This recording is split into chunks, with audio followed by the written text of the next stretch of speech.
Hello, my lovely listeners, and a warm welcome to Lina's Romantasy collection, your sanctuary for passion, power, and the kind of romance that keeps you up all night. Today, I have a story that is going to steal your heart. Imagine standing before the most terrifying alpha warlord in the kingdom and whistling at him like he's a lost puppy. That is the dangerous game Zadie plays in our new story, The King's Collar. It is funny, it is intense, and the romance, it is absolutely intoxicating. But before we step into the Grand Citadel, I have a favor to ask of my wolf pack. Please smash that like button. It helps our stories reach more dreamers like you. Share this video with a bestie who needs a new fictional crush. And if you haven't already, subscribe to Lina's Romantasy collection and hit that notification bell. We have so many more thrilling stories coming, and you do not want to be left out in the cold. Finally, I want to travel the world with you. Drop a comment below and tell me, where are you watching from right now? Is it the US, Europe, Africa, Asia? Let me know in the comments. I read every single one. Now, get comfortable. The king is waiting. Let's begin. Chapter 1. The Invisible Girl. The granite floor of the Grand Citadel was cold enough to sap the heat right through my bones, but I was sweating. My knees were red and raw, stinging every time I shuffled forward on the rough stone. "Harder, Zadie! Put your back into it!" I didn't look up at Martha, the head maid. I just dipped my gray, fraying rag into the bucket of freezing, soapy water and wrung it out until my knuckles turned white. "The northern lords are arriving within the hour," Martha hissed, her voice trembling with a fear that permeated the entire castle staff. "If King Alaric sees a single speck of dust on this walkway, he won't just fire us, he'll have our heads mounted on the outer spikes." I scrubbed a stubborn stain of dried wine, or maybe blood, from the grout. "King Alaric is too busy crushing rebellions to look at the floor, Martha," I muttered under my breath, keeping my head down. "Besides, the rumors say he eats people, not dust." "Quiet!" Martha gasped, kicking my bucket. Water sloshed over the rim, soaking my already wet apron. "Do you want to die, girl?" I bit my tongue. In the kingdom of Oakhaven, talking back was a death sentence, especially for someone like me. I was an Omega, and not just any Omega. I was a Wolfless. My parents had died when I was a pup, leaving me with nothing but insurmountable debt and a wolf spirit so deep asleep it might as well be dead. I wasn't a person here. I was furniture. I was invisible. Boom. The sound of the massive iron-bound doors slamming against the stone walls echoed like a cannon shot.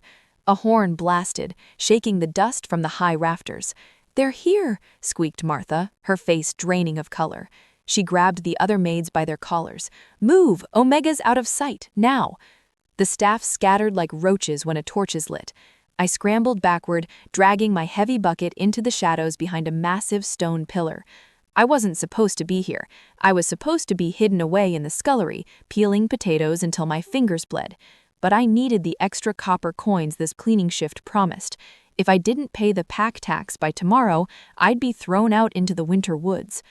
The great hall filled with the sound of heavy boots. The scent hit me first, a wave of aggression so thick it tasted like metal on my tongue. Pine, wet fur, and raw power. Alphas. Dozens of them marched in, the northern lords. They were huge men, wearing furs and leather armor stained with the grime of travel. Their voices boomed like thunder, laughing, shouting, posturing. They took up space as if they owned the very air we breathed. But then, the noise cut off. It didn't fade, it died instantly. The room went deadly silent. Even the fire in the great hearth seemed to quiet down. A man walked in through the archway. He was taller than the others, broad enough to block out the light. He wore black armor that seemed to absorb the shadows of the room, dull and scarred from battle. His hair was dark, falling over his forehead in messy waves. King Alaric, the warlord of the north. The air grew heavy, suffocating, like a storm was about to break directly over our heads. He didn't walk, he stalked. He moved with a predator's grace to the throne at the end of the hall and sat down. He didn't speak to his lords. He didn't acknowledge the guards bowing. He just gripped the stone arms of the throne until I heard a sickening crack. Stone dust trickled down from under his fingertips. I pressed myself flat against the cold pillar, holding my breath. My stomach gave a loud, treacherous growl of hunger. I clamped a hand over it, praying the monster on the throne didn't possess the hearing of a god. He didn't look my way. He looked in pain. From my hiding spot, I saw what the others were too afraid to look at. King Alaric was rubbing his temples. His jaw was clenched so tight a muscle feathered in his cheek. His eyes, glowing with a terrifying, steady red light, were squeezed shut. I'd heard the rumors. They said the king never slept. They said the war noise, the constant aggressive frequency of his alpha blood, was slowly driving him mad, that his beast was always scratching at the surface, demanding violence. I should have been terrified.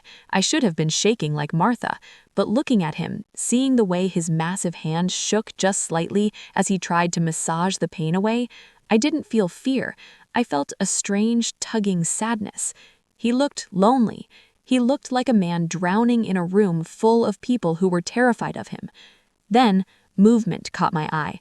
A scruffy, confused castle hound, a regular dog, not a wolf, had wandered in through the open doors. It trotted happily across the polished floor, oblivious to the lethal tension in the room. It stopped right next to the king's velvet banner. It sniffed the fabric. It lifted a leg. My eyes widened. The dog was about to pee on the royal crest. If King Alaric saw that in his current mood, he would tear the poor animal apart. I didn't think, I didn't plan, my body just moved. Chapter 2. The Whistle. The meeting had dissolved into chaos. An alpha from the Western Pack, a man with a thick neck and a thicker skull, was shouting about border disputes. His voice was grating, loud and aggressive. "The Treaty of the Pinelands is void," he spat, slamming his fist onto the table. On the throne, King Alaric looked like he was vibrating. His claws were fully extended, digging deep grooves into the ancient stone armrests. The red glow in his eyes was flaring brighter, consuming the gold, pulsing in time with the veined throbbing in his temple. He was losing control. The frenzy, the madness that turned alphas into mindless killing machines, was seconds away. Meanwhile, the scruffy dog had trotted over to the king's velvet banner, which hung all the way to the floor. The dog sniffed the gold embroidery, lifted a leg, and prepared to relieve himself right on the royal crest. The Western Alpha was still shouting. The king was about to explode, and the dog was about to sign its death warrant. I didn't think. I didn't plan. My body just moved on instinct. I leaned out from behind the cold shadow of the pillar. I put 2 dirty, soap-stained fingers to my lips and blew. Fweet! The whistle wasn't just a noise. It was sharp, piercing, and strangely melodic. It cut through the shouting alpha's speech like a hot knife through butter. It echoed off the high stone ceiling, a clear, commanding sound that seemed to hang in the stagnant air for a second too long. The effect was instant. The room froze. The dog's ears perked up. He stopped, put his leg down, and looked at me, wagging his tail. But he wasn't the only one. Every single head in the room snapped toward my dark corner. The Western Alpha looked furious, his face turning purple. "Who dares interrupt the War Council?" he roared, searching the shadows. But King Alaric didn't roar. On the throne, the king's head snapped up. The red, murderous haze in his eyes vanished instantly, replaced by a shocking, molten gold. His hands stopped shaking. The tension that had been radiating off him in suffocating waves evaporated, leaving the air clear. He stood up. The sound of his black armor shifting was the only noise in the cavernous hall. He stepped off the dais, moving with a fluid, terrifying grace. He was huge, at least 6'6" of raw muscle and violence. He walked past the Western Alpha without even looking at him. He walked past his terrified generals. He walked straight toward my pillar. I shrank back, my back hitting the stone. I was trembling so hard my teeth chattered. Stupid, stupid Zadie. You just got yourself killed for a stray dog. I squeezed my eyes shut, clutching my wet rag to my chest like a shield. I waited for the blow. I waited for the roar that would end my life. Instead, I smelled rain and dark earth. I felt heat radiating from a massive body standing right in front of me. "Do it again," a voice rumbled. It wasn't a shout. It was a deep vibration that rattled my ribs. I opened one eye. King Alaric was looming over me. He wasn't looking at me with anger. He was looking at me with a desperate, intense hunger that made my knees weak. Your Majesty?" I squeaked. "The sound," he whispered, his golden eyes scanning my face, my rags, my dirty hands. He looked like a man who had been holding his breath for 10 years and had just taken his first gasp of air. The noise, it stopped. When you made that sound, the screaming in my head stopped. He reached out, his massive hand hovering near my face. I flinched, turning my head away. He paused, looking confused by my fear. He dropped his hand and turned to his royal bard, who were looking on in absolute horror. "Clear the hall," Alaric commanded. His voice was calm, but it carried the weight of absolute authority. "The meeting is over." "But sire," the general protested, stepping forward, "the treaty negotiations." "I said, get out," Alaric roared. The sound shook the walls, causing dust to rain down. Then he looked back down at me, his voice dropping to a possessive, grumbling growl that made my hair on my arms stand up. "Accept her. She stays." Chapter 3. The King's Captive. I was going to throw up. I was definitely going to throw up all over the king's boots. The great hall emptied faster than a tavern running out of ale. The alphas scrambled over each other to get to the doors, terrified of the king's sudden mood swing. Within seconds, the massive doors boomed shut, leaving the hall in silence. It was just me, the confused dog, and the King of the North.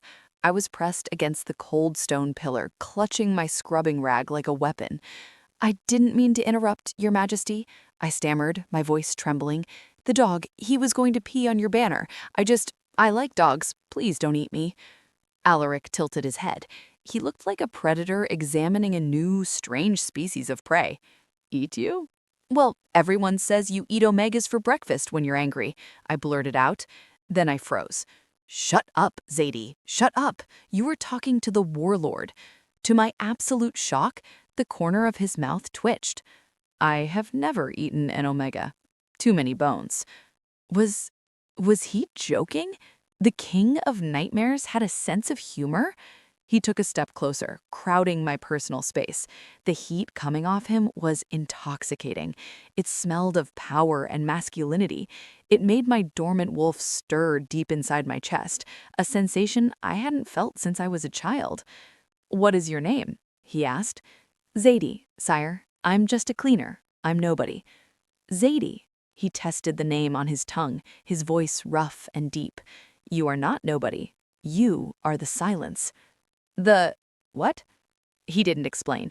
He reached out and grabbed my wrist. His grip was firm, encasing my entire wrist in his palm, but surprisingly gentle. He was careful not to crush my bones, treating me like I was made of glass. "Come." "Come where? Am I going to the dungeon?" I tried to pull back, digging my heels into the stone floor. He stopped and looked back at me, genuinely perplexed. "No, you are coming with me, to my chambers." My jaw dropped. "Your chambers? Absolutely not. I might be poor, and I might be an omega, and I might be wet and smell like soap, but I have my dignity. I am not that kind of girl." The king blinked. He looked at his hand on my wrist, then back at my furious face. For a second, he looked completely lost. He clearly wasn't used to people saying no to him. "I do not wish to bed you, Zadie," he said bluntly, though his eyes lingered on my mouth for a second too long. "I wish to keep you nearby. If you leave, the noise comes back. I cannot have the noise back." He didn't wait for my agreement. He started walking, dragging me along with him like a stubborn toddler. "This is kidnapping," I hissed, stumbling to keep up with his long strides. "It is a royal decree," he corrected calmly, not slowing down. We exited the great hall into the main corridor. A group of high-born noblewomen were standing there, whispering. When they saw the king dragging a dirty, wet servant girl, they gasped. Their eyes raked over my rags with disgust. I tried to hide my face, mortified. "Walk faster," Alaric grumbled, but he pulled me closer to his side. A low, vibrating growl started in his chest, directed at the women. They flinched and stepped back, looking terrified. He wasn't rushing me to hide me, he was growling to protect me from their stares. This was going to be a very long day. Chapter 4. The Golden Cage. The king's royal chambers were bigger than the entire orphanage I grew up in. The floor was covered in rugs made of thick, luscious fur. A fireplace large enough to roast a whole ox dominated the far wall, crackling with heat. The bed looked like a cloud made of silk and velvet, sitting on a dais like a throne. Alaric kicked the heavy oak door shut behind us and threw the bolt lock. I stood in the center of the room, dripping soapy water onto a priceless white bearskin rug. "I'm ruining your floor," I pointed out, shivering. Alaric didn't care about the floor, he was unbuckling his armor. The heavy black chest plate hit the ground with a deafening crash. Underneath, he wore a simple black tunic that clung to muscles upon muscles. He looked exhausted. The golden light in his eyes was dimming, fighting a losing battle against the red again. "Talk," he commanded. He walked over to the massive bed and sat on the edge, putting his head in his hands. "Excuse me?" I stood by the door, eyeing the lock. "Talk, Zadie. Make noise. Hum. Whistle. Just make sound." He sounded desperate, his voice cracking. I stared at him. The terrifying warlord looked like he was in agony. He was rubbing his temples hard enough to bruise his own skin. I felt that tug of pity again. I stepped a little closer, leaving wet footprints on the wood. "Does your head hurt?" "It screams," he rasped, keeping his eyes squeezed shut. "Always screaming. Voices, rage, blood. It never stops. Until you." I hesitated. Then nervously, I started to hum. It wasn't a magic spell. It was just a silly folk tune my mother used to sing while cooking potatoes. A simple, wandering melody. As soon as the first note left my throat, Alaric's shoulders dropped 3 inches. He let out a long, shuddering breath. He laid back on the bed, fully clothed, his heavy boots still on the silk coverlet. "Don't stop," he mumbled, his body going slack. I kept humming. I walked around the room, looking at the leather-bound books, the dangerous weapons mounted on the wall. I hummed for 10 minutes, then 20. When I finally turned back to look at him, the king of Oakhaven was fast asleep. His face, usually twisted in a scowl of command, was completely relaxed. His lips were slightly parted. He looked younger, handsome even. Not a monster, just a man. Grrr. My stomach let out a growl that sounded like a dying bear. It was deafening in the quiet room. Alaric's eyes flew open instantly. Gold, sharp, alert. I froze. "Sorry, I haven't eaten since yesterday." He sat up, swinging his legs off the bed. He looked furious again. "You are starving?" "I'm poor, Your Majesty," I said with a shrug. "Starving is sort of my hobby." He stood up and marched to the door. He ripped the bolt back and roared into the hallway, terrifying the guards stationed outside. "Food! Bring everything! Meat, bread, fruit, now!" He slammed the door and looked back at me, his chest heaving. "You will eat, then you will hum, and you will never be hungry again." I stared at him. He was crazy, he was dangerous, and he was currently ordering me a feast because my stomach grumbled. Maybe being kidnapped wouldn't be so bad. Chapter 5. The First Clash. The next morning, I woke up screaming, not because of a nightmare, but because there was a face 2 inches from mine. Gah! I scrambled backward, falling off the chaise lounge I had slept on. I hit the floor with a thud, tangled in the velvet robe I had borrowed from his wardrobe. King Alaric was crouching next to the lounge, watching me. "You stopped snoring," he accused. I woke up. I picked myself up off the floor, smoothing down the robe. I do not snore. I breathe heavily with style. And personal space, Your Majesty. Have you heard of it? No. He stood up, unfolding his massive frame, and walked to the table where breakfast was waiting. It was a mountain of food. Sausages, eggs, roasted chicken, pastries, bowls of fruit. I practically drooled. A young servant boy, trembling like a leaf in a storm, was pouring wine into a goblet for the king. His hand slipped, and a few drops of red wine splashed onto the pristine white tablecloth. Alaric snarled. It was a vicious, animalistic sound that came from his chest. He slammed his hand on the table, rattling the plates. "Get out, useless cur." The boy dropped the pitcher, shattering it. He fell to his knees, sobbing. "Please, sire, mercy, I didn't mean to." Alaric's eyes were turning red. He raised a hand, looking ready to strike the boy for the noise and the mess. "Hey!" I grabbed a hard bread roll from the basket and threw it. It flew across the table and bounced right off the king's forehead. Thunk! The room went dead silent. The servant boy stopped crying. Alaric slowly turned his head to look at me. The bread roll rolled sadly across the floor. "Did you—" Alaric touched his forehead, looking baffled. "Did you just throw bread at me?" "Yes." I marched over, hands on my hips, ignoring the fact that he was 3 times my size. "Stop scaring the kid. It's just a tablecloth. You have 100 tablecloths. You're acting like a cranky toddler who missed his nap." Alaric stared at me. His chest heaved. The red in his eyes battled with the gold. No one had ever spoken to him like this. He could snap my neck with 1 finger. Then he looked at the servant boy. "Leave." The boy scrambled out, shooting me a look that said, "You are insane." Alaric turned back to me. He loomed over me, using his full height to intimidate. "No one commands the king, Zadie. I could crush you with 1 hand." I held my ground, though my heart was hammering against my ribs like a trapped bird. "But you won't, because if you crush me, who's going to hum you to sleep?" We stared at each other. The tension was thick, electric, and dangerous. Then Alaric sat down. He picked up the bread roll I had thrown at him from the floor, ripped a piece off, and ate it. "You are annoying," he grumbled. "And you are grumpy," I retorted, sitting opposite him and grabbing a pastry. "Eat," he commanded, pushing a plate of bacon toward me. "We have a meeting with the High Council. You are coming." "I'm a cleaner, Alaric. I can't go to a council meeting." "You are not a cleaner anymore," he said, staring at me with that intense, possessive look that made my breath hitch. "You are my shadow. Where I go, you go. Try to run, and I will find you." He watched me eat the bacon like it was the most fascinating thing he had ever seen. "Good dog," I whispered under my breath. His ear twitched. He heard me, and for the first time, I saw the ghost of a smirk on the king's face. "I am not wearing that." Alaric stood by the heavy oak wardrobe, holding up a garment that looked less like a dress and more like a whisper of midnight. It was black silk, severe and elegant, with long sleeves and a high neck, but the way the light hit the fabric suggested it would cling to every secret I had. "It is suitable," he grunted, tossing it onto the bed. "Wear it."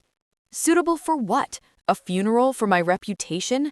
I snatched the dress up, feeling the expensive coolness of the silk against my rough, calloused fingers. "I'm a cleaner, Alaric. I wear wool, linen, and apron strings. If I walk into a high war council wearing silk, they won't think I'm your advisor. They'll think I'm your mistress." Alaric stopped polishing his gauntlet. He slowly turned to look at me, his golden eyes narrowing. "You are not my mistress," his voice rumbled, deep and resonant in the quiet room. "You are my anchor, and the anchor of the king does not wear rags." I huffed, marching behind the ornate changing screen in the corner. "Fine, but if I trip in this thing, I'm taking you down with me." I shucked off the oversized velvet robe and pulled the dress on. It fit terrifyingly well. It was cut to perfection, cinching at my waist and flaring just slightly at the hips. I looked in the tall brass mirror and didn't recognize the girl staring back. The scrubbing girl was gone. In her place was someone darker, sharper, someone dangerous. When I stepped out, Alaric froze. He had stropped on his sword belt, but his hands stilled on the buckle. His golden eyes raked over me, starting at my boots and traveling slowly, agonizingly up to my eyes. His pupils dilated until the gold was nearly swallowed by black. The silence stretched out, thick and heavy. "Well?" I asked, fidgeting with the cuffs. "Do I look ridiculous?" "Adequate," he choked out, his voice sounding tight. He turned away abruptly, grabbing his heavy fur cloak. "Let's go. The wolves are waiting." The council chamber was a pit of vipers masquerading as a meeting room. 12 high alphas from the 12 packs sat around a massive circular stone table. When Alaric walked in, the air shifted. They stood in respect, fists over their hearts, but the scent in the room was acrid, jealousy, ambition, and fear. When I walked in behind him, the air left the room entirely. "Your Majesty," Lord Kalen, a snake-eyed alpha with slicked-back blonde hair, sneered. He remained standing, but his lip curled in disgust. "You brought a pet?"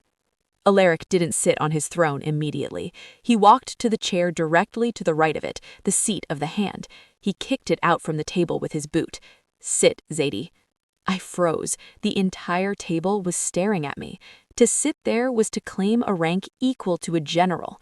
"Sit," Alaric repeated, softer this time, but with steel underneath. I sat, keeping my eyes down, feeling the weight of 12 predatory stares burning into my skin. "This is an insult," Kalen hissed, leaning forward. "We are discussing the border skirmishes with the Southern Rogues. This information is classified. An Omega, a Wolfless Omega, has no place here." "The Omega stays," Alaric said. He sat on his throne, leaning back and resting his hand on the hilt of his sword. His voice dropped to that lethal, quiet tone that was scarier than his shouting. "Speak, Kalen, or leave." Chapter 7. The Gilded Leash. The meeting was agony. For 3 hours, the alphas argued. They shouted over territory lines, grain shipments, and conscription laws. "The northern line is weak," one general shouted. "We need more steel," another roared back. The noise rose, shouting, slamming fists on stone, low growls of disagreement. It was a cacophony of aggression. I watched Alaric. He wasn't shouting. He was sitting perfectly still, but I could see the toll the noise was taking on him. His hand was gripping the edge of the stone table so hard that fine cracks were appearing in the granite. His jaw was locked tight. The red was starting to bleed back into his eyes, devouring the gold. The war noise was returning. The constant, aggressive frequency of the alpha voices was pushing him toward the frenzy. He looked ready to snap, and if he snapped, he would kill everyone in this room. I decided to be useful. I placed my hand flat on the table near his. I didn't touch him, but I was close enough that he could sense my heat. I started tapping my index finger against the stone. Tap, tap, tap, tap, tap. It was a slow, steady rhythm, a heartbeat. Then I hummed. I didn't open my mouth. I just created a vibration in my throat. It was low, under the noise of the shouting, a frequency so deep it was almost felt rather than heard. The effect was subtle at first. Alaric's ear twitched. He turned his head slightly toward me, his eyes losing focus on the shouting general. He locked on to the sound of my humming. His grip on the table loosened. The cracks stopped spreading. He took a deep breath, inhaling the scent of rain and soap that clung to me. His shoulders, which had been up by his ears, dropped. The aggression in the room didn't stop. The other alphas were still fighting, but Alaric was no longer drowning in it. He had found a lifeline. He looked at me sideways. He didn't smile. Kings don't smile in war councils, but he moved his leg under the table. His heavy boot pressed against my ankle. It was a solid, grounding weight. A secret thank you. I nudged him back. For the rest of the meeting, amidst the shouting and the threats of war, we played a silent game of footsie under the table. It was ridiculous, it was dangerous, and it was the most intimate thing I had ever experienced. Chapter 8. The Wolf in the Garden. The meeting finally ended when Alaric slammed his dagger into the map and declared the borders set. The alphas filed out, grumbling but obedient. Alaric was immediately mobbed by his generals, needing signatures for supply lines and armory requests. "Stay here," he ordered me, pointing to a marble bench in the royal garden just outside the council chamber. "Do not wander. The castle is full of wolves who do not know you belong to me." "I can handle myself," I scoffed, though I sat down obediently. "I've fought off rats bigger than your head in the scullery." Alaric didn't look amused. "Rats don't have political agendas. Stay." He marched off with his generals, his black cape billowing behind him. I waited exactly 30 seconds before I got bored. The garden was beautiful. Winter roses blooming in the snow, statues of ancient wolves carved from white marble. I wandered toward a fountain, enjoying the crisp, cold air on my face after the stuffy meeting room. A lovely flower in a field of weeds. I spun around, my heart jumping into my throat. Standing behind me was a man I hadn't seen at the meeting. He was tall, slender, and dressed in velvet robes that cost more than my entire village. He smelled of expensive perfume, trying to mask the scent of rot beneath. Lord Vane, I guessed, dipping into a clumsy servant's curtsy. I recognized the crest on his ring, the serpent wolf. "You are the cleaner, aren't you?" Vane stepped closer. He was handsome in a sharp, jagged way, but his smile didn't reach his eyes. They were cold, calculating chips of ice. The one Alaric keeps in his bed. "I sleep on the couch," I corrected sharply, taking a step back. "And I'm not a cleaner anymore. I'm a consultant." Vane laughed. It was a cold, high sound that made my skin crawl. A consultant? Is that what we call whores these days? My face burned hot with shame and anger. "Excuse me? Don't play coy, girl." Vane circled me, invading my personal space. He moved like a snake, silent and slippery. Alaric is weak. His mind is fracturing. Everyone knows it. He thinks a pretty little Omega can save him. He's pathetic. And you, he reached out and touched a lock of my hair, rubbing it between his fingers like he was testing the quality of a rug. "You are just a temporary distraction. When he finally breaks, I will take the throne. And maybe I'll keep you too. I've always wanted a pet." I slapped his hand away. "Touch me again and I'll bite you. And unlike the king, I haven't had my rabies shots." Vane's eyes flashed with sudden violence. The mask of politeness dropped. He grabbed my arm, his grip bruising, his nails digging into my skin. "You have a sharp tongue, Omega," he hissed, leaning down so his breath washed over my face. "I think I'll cut it out." Chapter 9. The Aftermath. Fear, cold and sharp, spiked in my chest. Vane was an alpha. I was an omega with a dormant wolf. Physically, I couldn't stop him. He could snap my arm like a twig. "Let go," I warned, my voice trembling but loud. "The king—" "The king is busy," Vane sneered, squeezing tighter. His claws extended, pricking my skin through the silk sleeve of the dress. A drop of blood stained the black fabric. "You think you're special? You're nothing. Just a warm body for a broken king." He raised his other hand, ready to strike me across the face to teach me a lesson. Crash! The stone wall of the garden, 20 feet away, didn't just break, it exploded. Dust, mortar, and heavy stones flew everywhere. Through the cloud of debris, a black blur moved so fast my eyes couldn't track it. Vane didn't even have time to scream. 1 second, Vane was holding me. The next, he was flying backward, pinned against the trunk of an ancient oak tree by a monster. Alaric hadn't fully shifted, but he was close. His face was contorted, teeth elongated into savage fangs, his eyes burning with a terrifying blood-red light.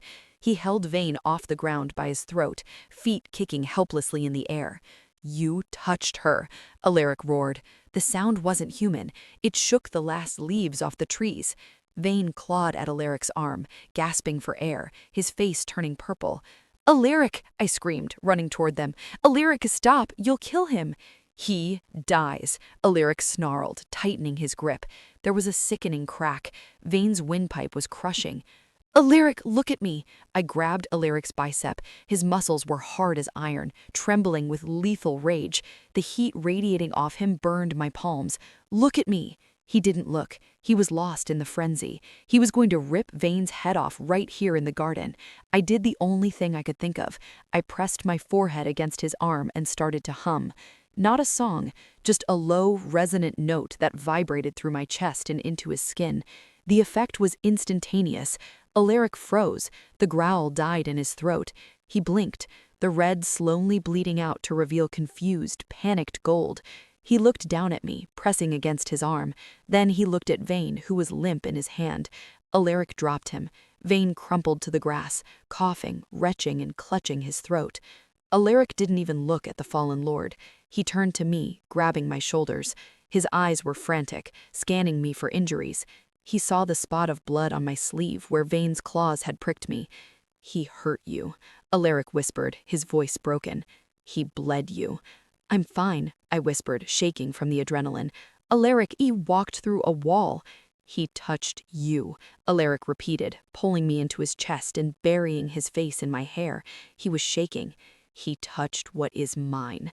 I should have killed him." "If you killed him, you'd start a civil war," I murmured into his chest, listening to the thunder of his heart. "Let him go." Alaric looked at Vane, who was scrambling away on hands and knees, terrified. "Run, coward," Alaric growled at Vane's retreating back. "If I see you near her again, there will be no wall to stop me." Alaric scooped me up into his arms, carrying me bridal style. "Where are we going?" I asked, resting my head on his shoulder. "To clean your arm," he said grimly, "and then I am going to double the guards." "You're overreacting." "I am the king," he said simply. "I do not overreact. I protect." Chapter 10. The Invitation. The peace in the royal chambers didn't last long. The next morning, the heavy mood of the castle shifted from fear to frantic energy. I was sitting on the balcony, legs dangled through the stone railing, eating a crisp green apple I had stolen from the fruit bowl. The winter sun was weak, but it felt good on my face. The door opened and a trembling page boy entered, carrying a golden envelope on a silver platter. He bowed so low his nose scraped the floor, offered the tray to King Alaric, and scrambled out backward. Alaric, who had been reading reports by the fire, picked up the envelope. He broke the wax seal, the crest of the High Council. He read the parchment in silence. A low, vibrating growl started in his chest. It deepened until the parchment in his hand began to smoke from the heat of his skin. "Bad news?" I asked, taking a loud crunch of my apple. "The council," Alaric said, his voice like grinding stones. He walked to the fireplace and tossed the letter into the flames. We watched the gold leaf curl and turn to ash. "They have moved up the date of the moonball. It is tomorrow night." "Sounds fun," I said, swinging my legs. "Dancing, free food, fancy wine. What's not to like?" Alaric turned to me. He looked exhausted, the weight of the crown heavy on his brow. "It is not a party, Zadie. It is a mating ceremony." I stopped chewing. "The elders have decided that my instability is a threat to the kingdom," he explained, leaning against the mantel. "They have presented a list of 5 eligible high-born she-wolves. They expect me to choose a queen tomorrow night. If I do not, they will call for a vote of no confidence to remove me from the throne." A cold stone settled in my stomach, replacing the apple. "Oh," I whispered. "Well, that makes sense. You need a queen, someone with power, money, connections, someone who knows which fork to use." I looked down at my hands. They were clean now, scrubbed pink, but they were still rough. The calluses from years of scrubbing floors didn't vanish overnight. I wasn't a queen. I was a problem. "I should probably pack," I said, trying to keep my voice steady. I swung my legs back over the railing and stood up. "I can go back to the scullery before the new queen arrives. I don't want to be in the way when she moves in." The silence stretched out, painful and thick. I waited for him to agree, to give me a bag of gold coins for my trouble and send me on my way. It was what any logical king would do. "You are packing," Alaric said. I nodded, fighting back the hot sting of tears. "Right. Okay, I'll just get my—" "But not for the scullery." I looked up. Alaric was crossing the room. He wasn't looking at me with pity. He was grinning. It was a wolfish, predatory grin that promised absolute chaos. "We are going to the city. If the council wants a queen, I will give them one, but she will not be on their list." "Alaric," I warned, stepping back, "I don't have a dress. I don't have manners. I don't know how to dance. If I go in there, they will eat me alive." He walked over, pulled me to him by the waist, and lifted my hand to his lips. He kissed my rough knuckles, one by one. "Then we will buy the dressmaker, we will fire the etiquette teacher, and as for dancing," he pulled me flush against his chest, swaying me slowly to music only he could hear. You just follow my lead. Tomorrow night, Zadie, we go to war, and you are going to be the weapon. If you stick me with that pin one more time, I am going to stab you back. The royal seamstress, a nervous bird-like woman named Madame Gret, trembled. Apologies, my lady, but the silk must be tight. It is the fashion. The waist must be snatched. I don't care about fashion, I grumbled, standing on a pedestal in the middle of a private dressing room in the lower city. I care about breathing. Oxygen is my favorite accessory. If I pass out, who is going to explain it to the king? Alaric was sitting in a velvet armchair in the corner, one leg crossed over the other. He looked bored and utterly lethal. He was sharpening a small dagger with a whetstone, the rhythmic shh, shh sound filling the room. Every time Madame Gret got too close to my skin with a measuring tape, Alaric's sharpening stopped. A low mumble started in his chest. "Loosen the bodice," Alaric commanded, not looking up from the blade. "But sire," Madame Gret squeaked, "the silhouette." "If she cannot breathe, she cannot hum," Alaric said, testing the edge of the blade against his thumb. "If she cannot hum, I get a headache. If I get a headache, heads roll. Do you understand the physics of this situation, madame?" Madame Gret went pale. "Perfectly, your majesty." She immediately let out the seams by 2 inches. "Thank you," I sighed, finally inhaling a full breath. I turned to look in the 3-way mirror. I had to admit, the dress was insane. It was midnight blue, the color of the sky just before total darkness hits. The fabric was dusted with crushed crystals that caught the candlelight like distant stars. It was backless, dipping dangerously low, exposing skin I usually hid under wool layers. I touched the jagged white line on my shoulder blade, a memory from a harsh winter in the orphanage when I fell on ice. "I can't wear this, Alaric," I whispered, the insecurity gnawing at my gut. "Look at my skin. I look like a scratched-up alley cat wrapped in expensive curtains." Alaric stood up. He sheathed his dagger with a sharp click. He dismissed the seamstress with a flick of his hand, waiting until the door clicked shut. He stepped up onto the pedestal behind me, his eyes meeting mine in the mirror. He reached out and traced the scar on my shoulder with a gentle, calloused finger. His touch sent shivers down my spine. "This is not a flaw," he murmured, his voice rough with emotion. "It is a survival mark. These highborn ladies, their skin is soft because they have never had to fight for anything. They are soft peaches. You are granite." He reached into his pocket and pulled out a heavy necklace, diamonds and sapphires that felt like ice against my collarbone. He clasped it around my neck. "You fought to survive, Zadie. That makes you stronger than them. That makes you worthy." "But they will laugh at me," I whispered, looking at the contrast between the jewels and my cleaner's hands. "I don't know which fork to use for the salad. I don't know how to curtsy to a duke." Alaric leaned down, his lips brushing the shell of my ear. "Then do not curtsy. You are with the king. You do not bow to them. They bow to us." I shivered. For a moment, looking at us in the mirror, the dark warlord and the girl in the starry dress, I almost believed him. Chapter 12. The Shark Tank. The grand ballroom of the Citadel was a sea of gold, velvet, and fake smiles. The smell was overwhelming, too much expensive perfume trying to cover the scent of ambitious, hungry wolves. We stood at the top of the massive marble staircase. The herald, a pompous man with a feathered hat, banged his staff on the floor to silence the crowd. "Announcing His Majesty, King Alaric Valerius of the North." The crowd bowed. The herald paused, looking at me. He looked at his scroll.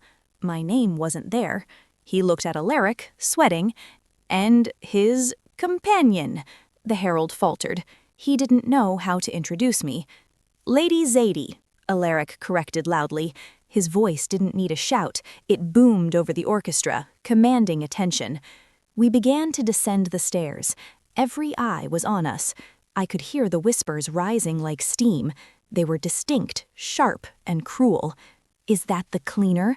Look at her hands. You can tell she scrubs floors. Why is he wearing black? It is a celebration, not a funeral. She's wearing the midnight silk? That costs a fortune." I gripped Alaric's arm so hard I thought I might dent the leather of his bracer. "They're eating me alive," I muttered through a frozen, plastered-on smile. "I can hear them calling me a rat." "Let them look." Alaric said, his face a mask of stone. He kept his head high, daring anyone to speak up. They are sheep wondering why the wolf brought a lioness to dinner. We reached the ballroom floor. Immediately, the crowd parted like the Red Sea. A woman stepped forward. She was tall, blonde, and impeccably perfect. She wore white and gold, looking like an angel descended from the heavens. "Your Majesty," she purred, dropping into a deep, graceful curtsy that made my lack of manners look even worse.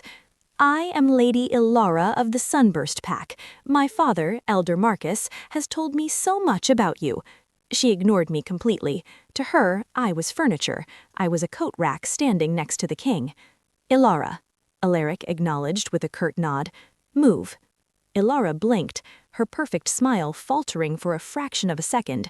"Sire, the first dance is about to begin. Surely you intend to open the floor with a candidate. It is tradition."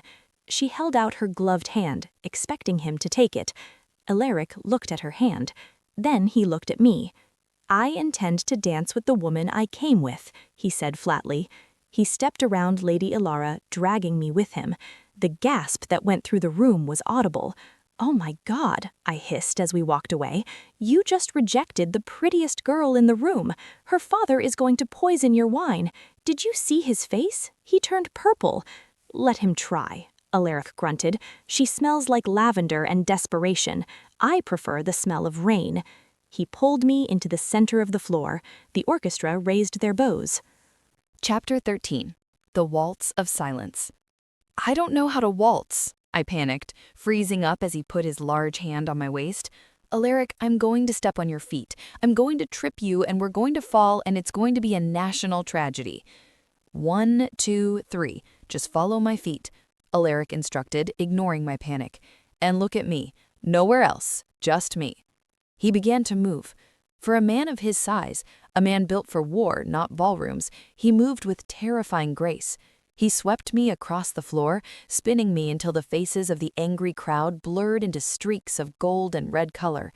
The music was loud, violins screeching, drums pounding. I saw Alaric grimace. A vein in his temple began to throb. His pupils dilated. The noise was getting to him. The war noise. The chaotic sound of hundreds of heartbeats, the music, the whispering, it was triggering his headache. He missed a step. His grip on my waist tightened painfully. "Focus on me," I whispered.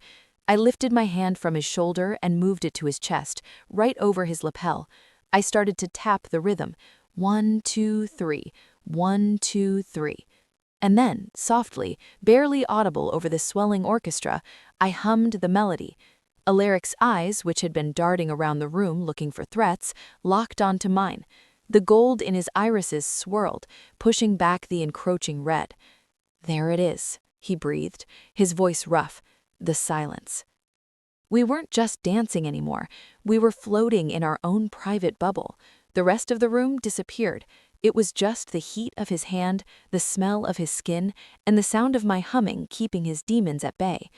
"You look beautiful, Zadie," he said, his voice low and intimate, meant only for me. Dangerous. "I feel like a fraud," I admitted, breathless from the spin. "You are the only real thing here." He dipped me low. It was a dramatic, romantic move that made the crowd gasp again. The crystals on my dress caught the chandelier light, scattering stars across the floor. But as he pulled me up, I looked over his shoulder. My blood ran cold. Lord Vane was standing on the balcony above, looking down at us. He held a glass of dark red wine, and he was smiling. It wasn't a happy smile. It was the smile of a hunter who had just set a trap. A chill went down my spine that had nothing to do with the backless dress. "Alaric," I warned as the music ended and we stood chest to chest. "Vane is here, on the balcony." Alaric straightened instantly, placing himself between me and the balcony, shielding me with his body. "I know," he growled. "Stay close. The game is about to begin." Chapter 14. The Public Rejection. The music stopped with a final screeching halt of violins. The drums rolled, a deep thunder that vibrated in the floorboards. It was time for the ceremony. The 12 elders, dressed in robes of crimson and gold, marched onto the raised dais at the front of the room. Elder Marcus, Lady Ilara's father, stepped forward to the podium, unrolling a parchment scroll with a flourish. He looked triumphant, as if he had already won the game. "My lords and ladies," Marcus announced, his voice booming, "tonight is a night of history. The king must choose a queen to secure the royal bloodline and ensure the stability of Oakhaven. We, the council, have graciously prepared the candidates." 5 women stepped forward from the crowd. Lady Ilara was in the center, flanked by 4 other high-born women. They were all beautiful, rich, and smelling of expensive oils. They lined up like prize horses at an auction. "Choose, Your Majesty," Elder Marcus said, gesturing grandly to the line of women. "Choose your mate and let the festivities truly begin." The room held its breath. Alaric didn't move toward them. He didn't even look at them. He stood by my side, his hand resting heavily on the small of my back, burning through the thin silk of my dress. "I have made my choice," Alaric announced. His voice wasn't loud, but it carried to the back of the hall with the weight of a decree. "Excellent," Marcus beamed, rubbing his hands together. "Which lady? Lady Ilara? Lady Selene?" "None of them." Silence. Absolute, horrified silence. You could hear a pin drop on the marble. "I choose Zadie," Alaric said clearly. He didn't stutter. He didn't hesitate. He said my name like it was a title. "Zadie?" Marcus sputtered, his face turning a violent shade of purple. The cleaning girl? The Wolfless Omega? Sire, this is madness. It is against the laws of the first pack. An alpha king cannot mate with a wolfless servant. It dilutes the blood. "She is not wolfless," Alaric growled, the air around him beginning to heat up, shimmering like a mirage. "She has more spirit in her little finger than all of you have in your entire bloodlines combined. She is my choice." "It is forbidden," the voice cut through the air from above. Lord Vane descended the balcony stairs slowly, clapping his hands. Clap, clap, clap. "The law is clear, Alaric," Vane sneered as he reached the bottom of the stairs. "If the king chooses an unfit mate, a weakling, a drain on the pack, the council has the right to challenge him, to remove him." Vane stopped 10 feet away. He looked at me with cold, dead eyes. "I challenge you, Alaric, for the throne and for the right to dispose of the Omega." Alaric laughed. It was a dark, terrifying sound that made the hair on my arms stand up. "You want to fight me, Vane? Here? Now?" "No," Vane smiled, checking his watch. "I don't need to fight you. I just need to wait." Vane snapped his fingers. Suddenly, the waiters who had been serving drinks all night dropped their silver trays with a deafening crash. They weren't waiters. They reached into their sleeves and pulled out masks, gas masks. They didn't attack Alaric. They attacked the candles. They smashed the ceramic jars of moon scent oil that lined the walls. A thick, heavy purple vapor began to hiss out of the jars, filling the room instantly. Chapter 15. The frenzy begins. "Don't breathe it," Alaric roared, grabbing me and burying my face in his chest to shield me. But it was too late. The scent hit us. It wasn't poison. It smelled sweet, sickly, like rotting orchids. It was wolfsbane laced with heat inducer. It was a forbidden chemical weapon designed to drive alphas into a sexual and violent frenzy. It stripped away humanity and left only the beast. Alaric stumbled back, his knees buckling as if he'd been shot. He roared, clutching his head. "Get out!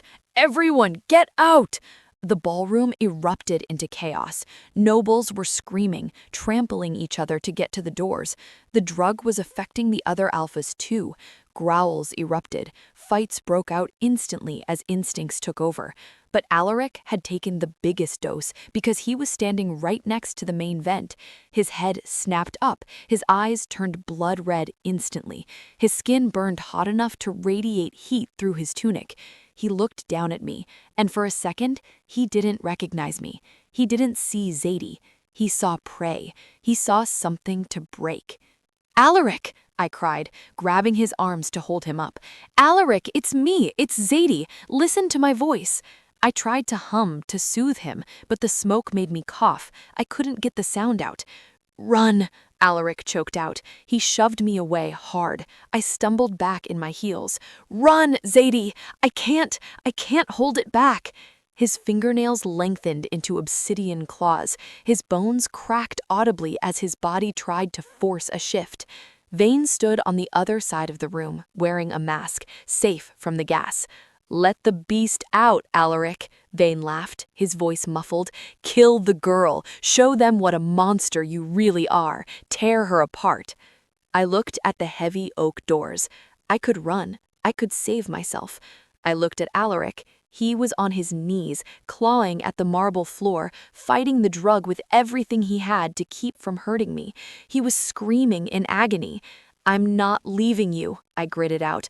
I grabbed a pitcher of ice water from a fallen table and splashed it over my face, clearing the smoke from my nose and mouth. I ran back to him. I grabbed his burning face in my hands. His skin was scorching. "Alaric, look at me!" He roared in my face, spit and fury. "Come with me," I ordered. I didn't just shout it. I used a voice I didn't know I had, a voice that echoed in my chest with strange power. Alaric blinked. The command hit him like a physical slap. He shuddered. He grabbed my waist, threw me over my shoulder like a sack of potatoes, and charged. Not toward Vane, but toward the balcony doors. He shattered the glass with his body, leaping out into the snowy night, carrying me away from the madness. We landed in the snow, rolling, but he didn't stop. He picked me up and ran into the woods. But the drug was still in his veins, and now we were alone in the dark. Chapter 16. The Surrender. The hunting shack was a ruin of rotting wood and drafts, but inside the air was thick enough to choke on. It smelled of ancient pine, musk, and the terrifying, spicy scent of an alpha in a chemically induced heat. Alaric kicked the door shut and dropped me onto the pile of furs in the corner. He didn't stay. He scrambled backward, slamming his back against the far wall as if I were made of fire. "Stay there," he rasped. His voice was a wrecked growl, unrecognizable. He tore at his tunic, ripping the fabric in his frenzy to get it off. His skin was flushed a dark, violent crimson. Every muscle in his torso was coiled tight, vibrating with the effort to hold back.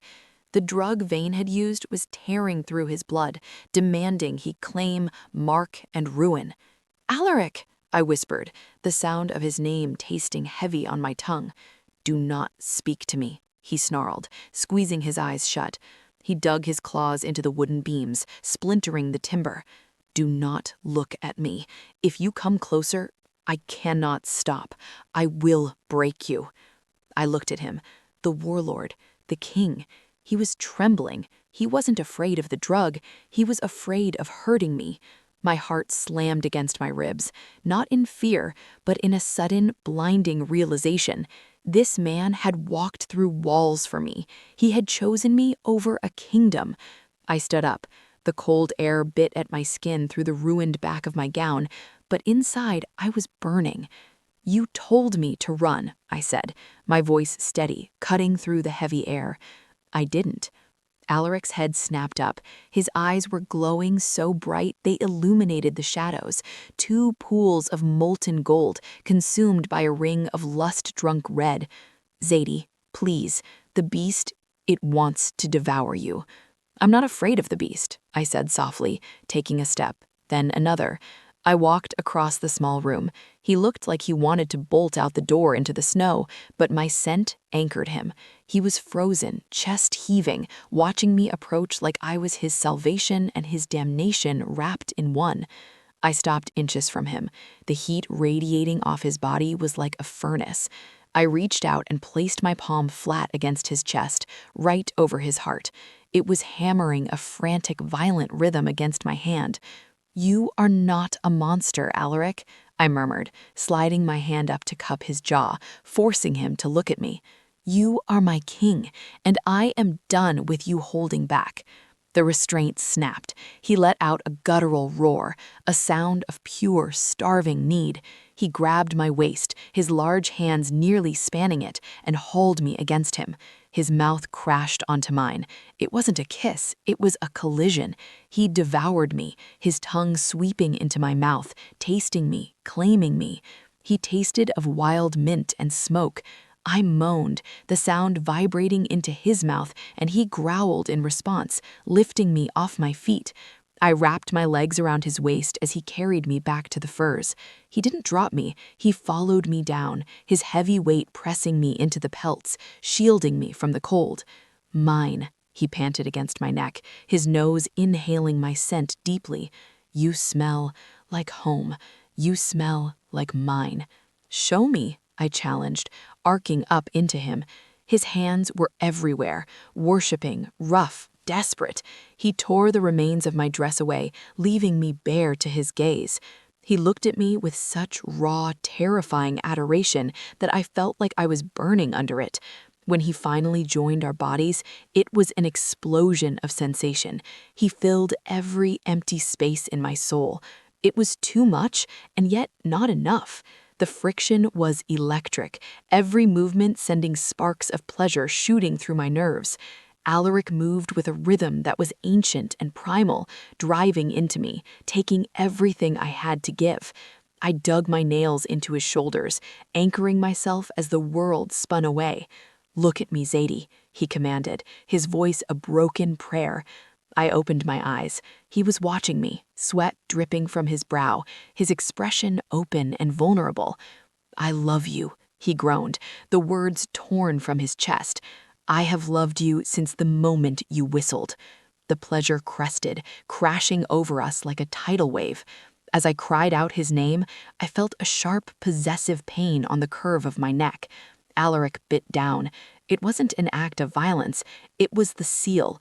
The venom of the alpha poured into my blood, binding his soul to mine. The world turned white.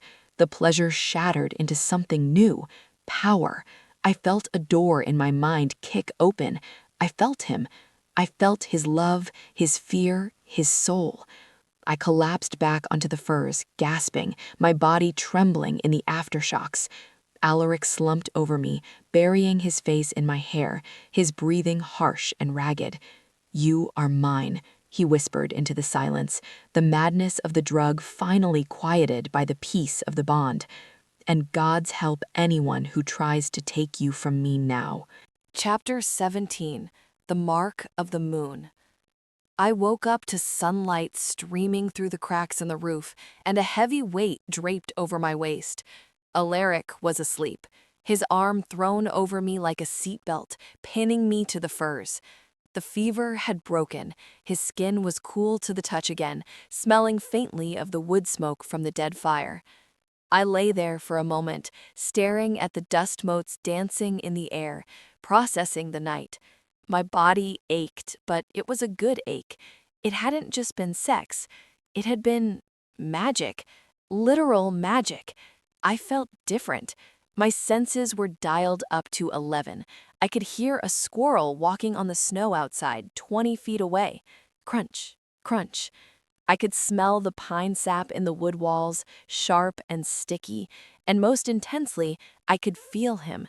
I could feel Alaric's contentment in the back of my mind, a warm, golden hum that pulsed with every beat of his heart. The mating bond. We were bonded. I sat up slowly, the furs falling away. I looked at my reflection in a broken piece of glass hanging on the wall. I gasped, touching my face. My eyes, they were no longer just plain brown. They were flecked with bright, shimmering silver. "Zadie!" Alaric's voice was sleep-rough. I turned. He was awake, propped up on one elbow, watching me. He looked devastatingly handsome, with messy hair and a relaxed, soft expression I had never seen on the Warlord King before. Then his eyes widened. He sat up abruptly, reaching for me. He tilted my chin up, examining my eyes. "Silver," he whispered, awestruck. "Your wolf. She is awake." "I feel strange," I admitted, trembling slightly. "I feel loud inside." Alaric smiled. He leaned forward and kissed my forehead, then the spot on my neck where he had marked me. The bite mark was already healing, turning into a silver scar. You are a Luna now, he explained gently, brushing hair out of my eyes. The bond woke your lineage. Silver eyes are rare, Zadie. They belong to the old bloodlines, the powerful ones. Great, I muttered, flopping back onto the furs. First, I'm a cleaner, then a fake queen, now I'm a genetic anomaly. Can I ever just be normal? Alaric laughed, a deep, rich sound. He pulled me back into his arms. Normal is boring. I prefer my anomaly. He held me tight, and for a moment the world was perfect. We were just two people in a shack, hiding from the world. Ow-woo! A howl cut through the morning air. It wasn't a wolf. It was a mechanical baying sound, a tracking hound. Alaric got rigid. The softness vanished instantly, replaced by the Warlord. He sniffed the air. They found us. Chapter 18. Run or Die. Put these on. Alaric was already moving. He sat on the rough wooden floor and unlaced his heavy combat boots, kicking them toward me. He immediately began ripping long strips of cloth from the ruined remains of his tunic to wrap around his own bare feet. "You can't walk barefoot in the snow," I protested, staring at the massive boots. They were big enough to be boats on my feet. "Alaric, it's freezing. You'll lose your toes." "My skin is tougher than yours, and I heal faster," he said shortly, standing up and testing the makeshift bindings. "We have 5 minutes, maybe less. Put the boots on, Zadie." I didn't argue. The tone in his voice was pure general. I shoved my feet into the boots, lacing them as tight as they would go. They were heavy, clunky, and smelled like him, leather and earth. Alaric kicked the door open. A blast of icy wind hit us, carrying the scent of pine and impending violence. We burst out of the shack into the blinding white world. The forest was dense, the ancient trees heavy with ice that cracked like gunshots in the wind. The howling was getting closer, deep baying sounds that echoed off the valley walls. "Vane?" I asked, stumbling after him into the knee-deep drift. "Vane's mercenaries," Alaric corrected, scanning the ridgeline.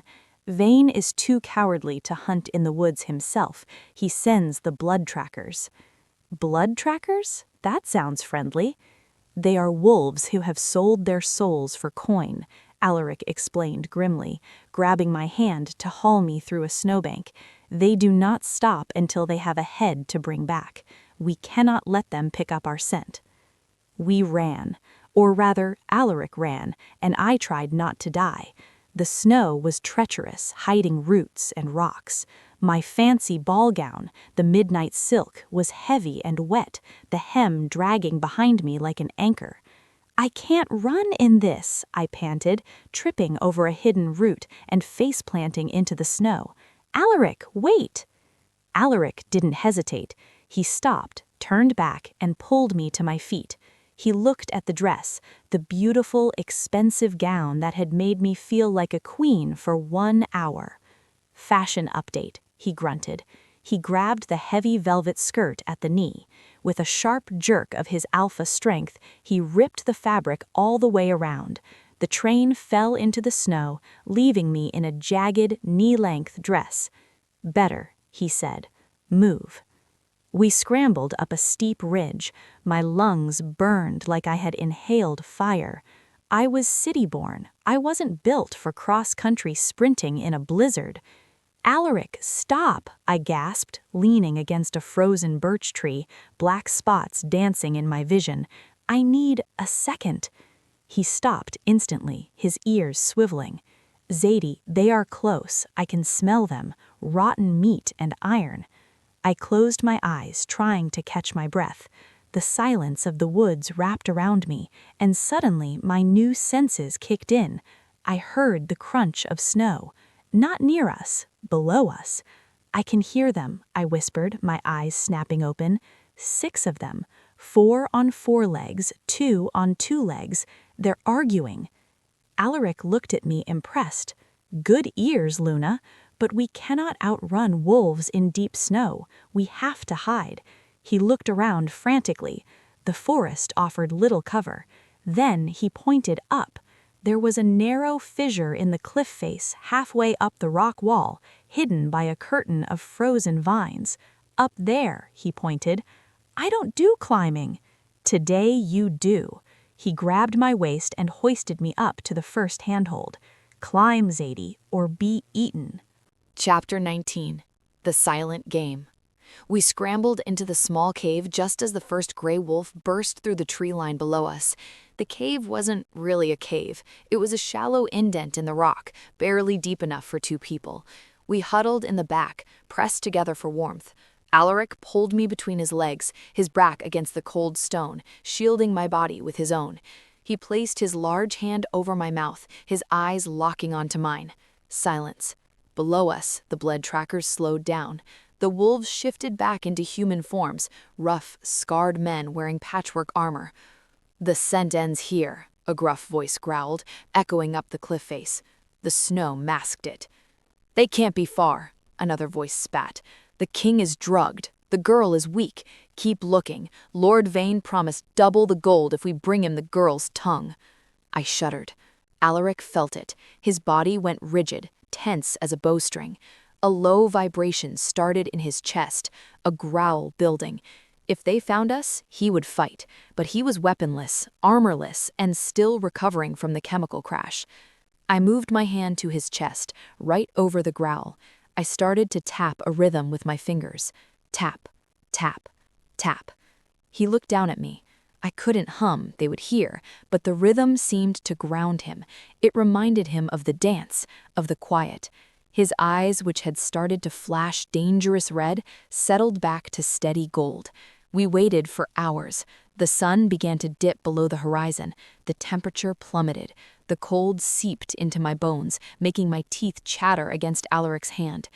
Alaric noticed. He shifted, unbuttoning his trousers, the only clothing he had left besides the scraps on his feet. He pulled me inside the warmth of his own body, skin to skin as much as possible without being indecent. He wrapped his massive arms around me, burying his face in my neck, turning himself into a living radiator. Better? He breathed into my ear, his voice barely a whisper. You're very warm, I whispered back, shivering. It's your only redeeming quality right now. I thought my redeeming quality was my title. No, the title is a hassle. People try to kill you for the title. I like the body heat. He let out a soft sound, almost a chuckle. When we get back to the Citadel, I will buy you every fur in the kingdom. You will never be cold again. When we get back, I repeated, clinging to the promise. Alaric, why does Vane hate you so much? Is it just ambition? Alaric sighed, resting his chin on the top of my head. It is blood.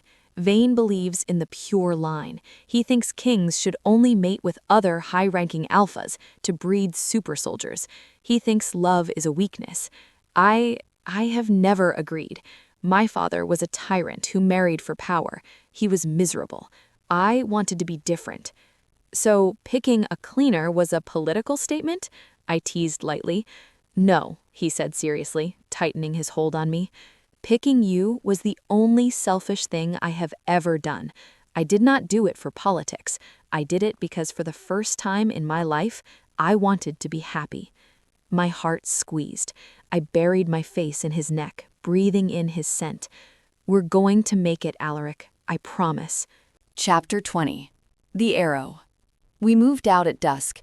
The trackers had moved west, following a false trail, so we headed east, toward the jagged peaks of the Iron Mountains. If we cross the pass, Alaric whispered, helping me down from the rocks, we reach the neutral territories. Vane's jurisdiction ends there. The monks of the Iron Peak will give us sanctuary. Just a nice casual hike over a mountain range in the middle of the night, I muttered, shaking snow off my hair. Easy. We walked for miles. My legs felt like lead. Alaric was limping slightly. The cold was getting to his bare, wrapped feet, but he never complained. He kept his hand on my back, pushing me forward, sharing his strength. We reached a frozen riverbed. It was a wide, open expanse of white ice bathed in moonlight. We had to cross it to get to the mountain path. We were halfway across when it happened. Twing! The sound was unmistakable. It was the sound of a high-tension bowstring snapping. Down! Alaric roared. He shoved me hard, sending me skidding across the ice. I slid behind a large boulder, scraping my elbows.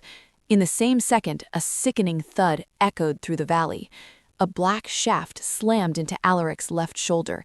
He grunted, stumbling back, the force of the impact nearly knocking him off his feet. "Alaric!" I screamed.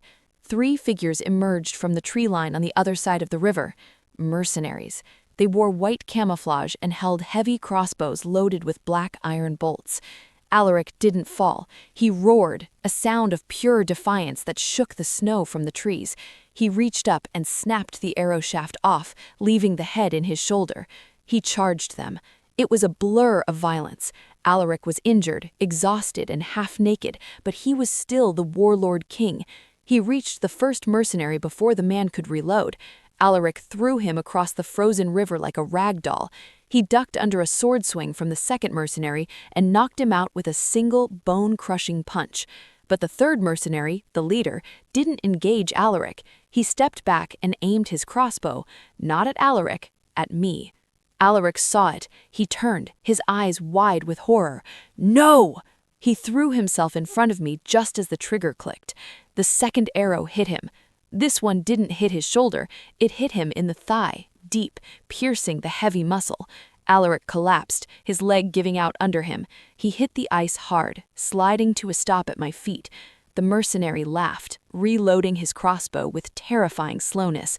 Look at that, the great King Alaric, brought down by a piece of iron and a girl. Alaric tried to stand, but the black iron was poison to wolves. His veins were already turning black around the wound. He looked up at me, his eyes wide with fear. Not for himself, for me. "Run, Zadie," he choked out, blood leaking from his mouth. I looked at the mercenary, who was raising the bow again. I looked at Alaric, bleeding out on the ice. I didn't run. I stood up. I stepped out from behind the boulder, placing myself between the killer and my king. "You want to shoot someone?"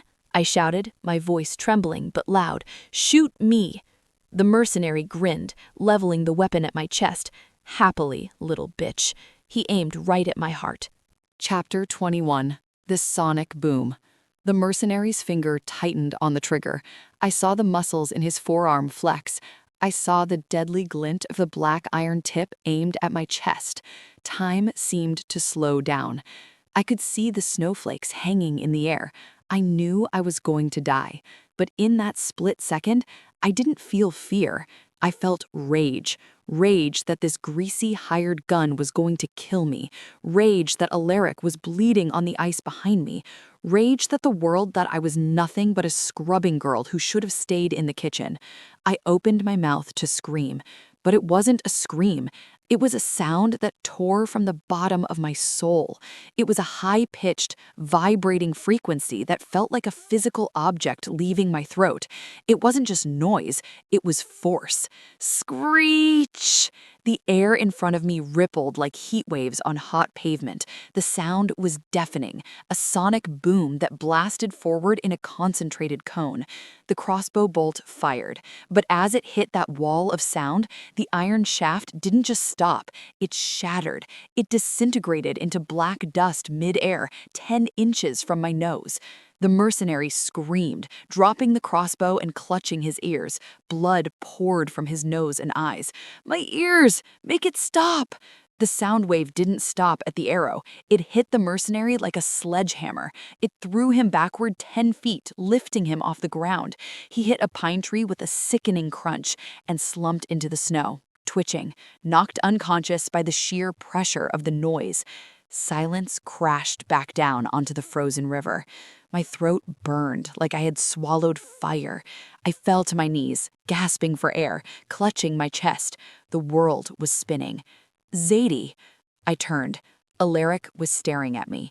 His face was gray with pain, the black veins spreading up his neck, but his eyes were wide with shock. "That," he wheezed, looking at the unconscious mercenary and the dust that used to be an arrow, "was not an Omega scream. I broke the arrow," I whispered, looking at my shaking hands. "I screamed, and it broke." "You are not just a silencer," Alaric murmured, trying to drag himself upright but failing. "You are a siren, The legends, they said Siren queens could sing ships into rocks. You just sang iron into dust. He looked at me with a mixture of awe and terror. What are you, Zadie? I don't know, I sobbed, crawling over to him to put my hands on his wound. I'm just the girl who needs to save you. Chapter 22. Black Iron and Blood. The victory over the mercenary felt hollow the moment I looked back down at Alaric. He had collapsed fully onto the ice. The adrenaline that had kept him upright was gone, replaced by the toxic spread of the black iron. The wound in his thigh was hideous. It wasn't bleeding red anymore. It was oozing a thick, tar-like substance. Black veins were spiderwebbing out from the puncture site, creeping up his leg like living ink. "The poison," he groaned, his teeth gritted so hard I thought they might shatter. "It's necrotic. It rots the flesh." I scrambled over to him, my knees sliding in the bloody slush. "We have to get it out," I said, my voice shaking uncontrollably. "Alaric, we have to get the arrowhead out." "I know." He reached down with a trembling hand to his belt and unbuckled his sheath. He pulled out his hunting dagger. The steel glinted in the moonlight, sharp and cold. "You have to do it, Zadie." I recoiled. "Me? No, I can't. I peel potatoes, Alaric. I don't perform surgery." "You must," he rasped, shoving the handle toward me. "I cannot reach the angle, and if I try, the pain will make me pass out before I finish. You have to cut deep. You have to scrape the bone." I stared at the knife. I stared at the man I loved, who was dying by inches in front of me. "Do it," he commanded, his voice leaving no room for argument. "Do it now, or I lose the leg. And if I lose the leg, we die in these woods." I took the dagger. It was heavy. My hands were shaking so bad I was terrified I would slip and slit an artery. I dragged him under the shelter of the large boulder to block the wind. I ripped a large strip of fabric from the hem of my ruined dress to use as a bandage. "Ready?" I whispered, tears freezing on my cheeks. Alaric reached up and grabbed the back of my neck, pulling my forehead down to rest against his. His skin was burning up again. "Focus on me, Zadie. Don't look at the blood. Look at the target. Anchor me." I nodded, swallowing the bile in my throat. "I'm sorry," I sobbed. "I'm going to hurt you." "Hurt me to save me," he whispered. I moved back. I positioned the tip of the dagger over the wound. I took a deep breath, and I dug it in. Alaric didn't scream. He threw his head back against the ice and let out a guttural, choked roar that sounded like an animal dying. His entire body convulsed, his muscles locking up.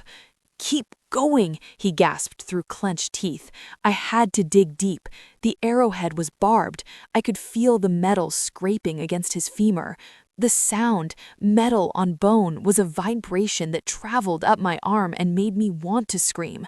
There was so much blood. It covered my hands, hot and metallic, steaming in the freezing air.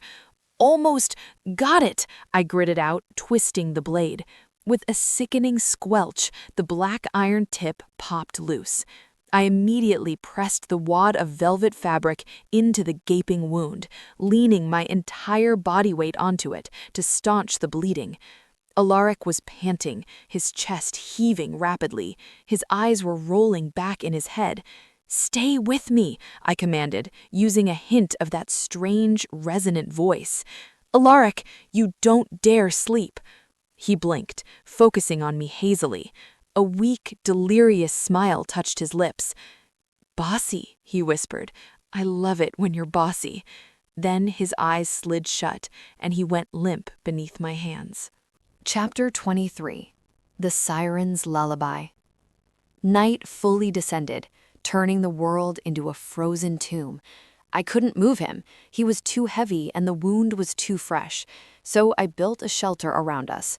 I dragged pine branches and piled snow against the boulder, creating a small, insulated den.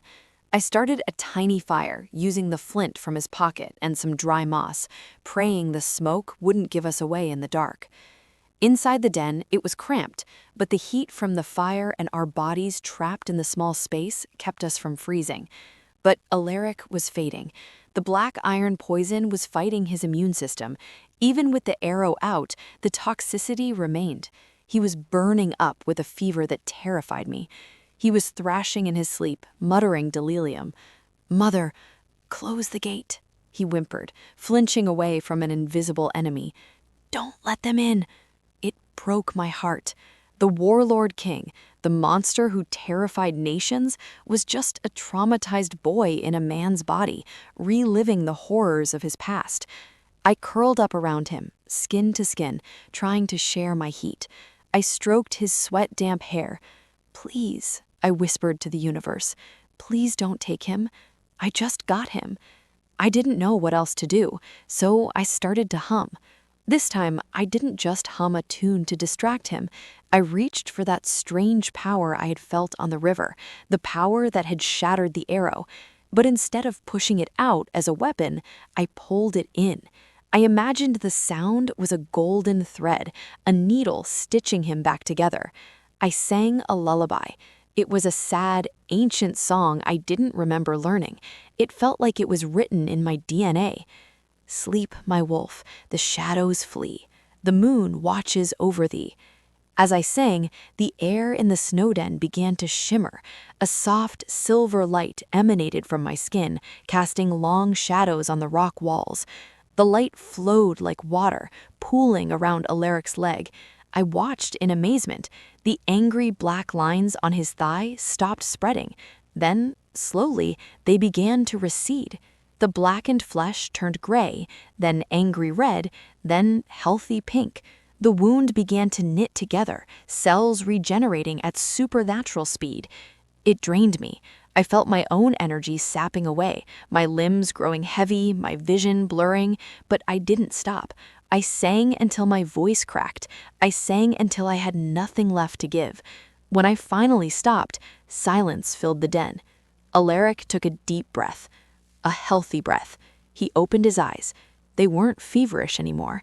They were clear, dark gold. He looked at me, then down at his leg, then back at me.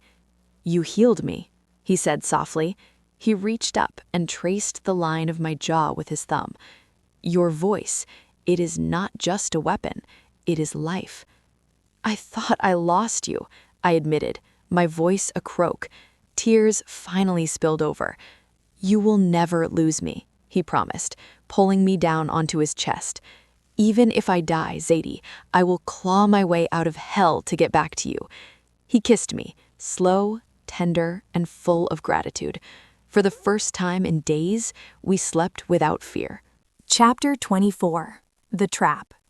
We reached the pass 2 days later. The journey had been brutal. We were hungry, dirty, and exhausted. I was wearing rags, and Alaric was half naked, though he had fashioned a cloak from the pelt of a wolf that had attacked us on the second night. But we were alive, and Alaric was walking. He was limping, but the leg held. We stood on a ridge, looking down at the canyon. There it was, the border of the neutral lands. A massive stone archway spanned the deep chasm, the Bridge of Elders. "Almost there," Alaric said, squeezing my hand. His grip was strong. "Once we cross that bridge, Vane can't touch us. The monks of the mountain will give us sanctuary." "Just a nice, casual hike over a 1,000-foot drop," I muttered, trying to hide my relief. "Easy." We scrambled down the loose shale to the bridge. The wind howled through the canyon, whipping my hair into my face. We stepped onto the ancient stone bridge. It was narrow, with no rails. "I wouldn't be so sure about that sanctuary," a voice boomed, echoing off the canyon walls. We froze. At the other end of the bridge, stepping out from behind the massive stone pillars, was Lord Vane. He looked pristine. He was wearing a heavy fur coat, sipping wine from a flask. He looked like he was on a leisurely winter stroll. But he wasn't alone. Behind him, emerging from the rocks, were 100 soldiers. Archers took positions on the high ridges. Swordsmen blocked the path. We turned around. Another 100 soldiers blocked the way we came. We were trapped in the middle of the bridge, suspended over a terrifying drop, with an army on both sides. Vane smiled, his face still bruised purple from where Alaric had smashed him through the wall days ago. "Did you really think you could outrun me, Alaric? You're a king. You should know. The house always wins." Alaric pushed me behind him. He drew his sword, a rusted blade he had taken from the mercenary. He was still injured, still weak from the healing, but he stood tall. "One step closer, Vane," Alaric roared, "and I take you down with me." "Oh, I'm not coming closer," Vane laughed, shaking his head. "I don't need to fight you, Alaric. Fighting you is messy. I just need to break you." Vane raised his hand. From the ranks of soldiers, a dozen hooded figures stepped forward. They weren't warriors. They were holding staffs glowing with purple light. Sorcerers, dark magic users Vane had hired from the southern covens. They began to chant. "Zadie, get behind me," Alaric shouted. But they weren't aiming the spell at Alaric. They were aiming at us. Chapter 25. The Sacrifice. No! Alaric realized what was happening a split second before I did. He tried to lunge for me, to cover me with his body, but the spell hit. It wasn't a fireball or a lightning bolt. It was a binding spell. Heavy, magical chains made of solid purple light erupted from the stone of the bridge. They whipped around Alaric's ankles, his wrists, his throat. He roared, struggling against them, his muscles strained to the breaking point, veins bulging in his neck. He was strong enough to break iron, but he couldn't break magic. The chains slammed him down. The Warlord King hit the stone bridge on his knees, forced into a position of submission. "Alaric!" I screamed, reaching for him. "Zadie!" he yelled back, his eyes wild with panic. "Run!" I couldn't run. Vane snapped his fingers and two large guards grabbed me from behind. I kicked and bit, but they were too strong. I tried to use my voice. I opened my mouth to scream, to shatter them like I shattered the arrow. Vane was faster. He stepped forward and slapped a device onto my face. It was a muzzle, a heavy iron cage etched with dampening runes. It locked tight around my jaw and head with a sickening click. It silenced me instantly. I couldn't open my mouth. I couldn't make a sound. The magic in the runes pressed against my skin, suffocating my power.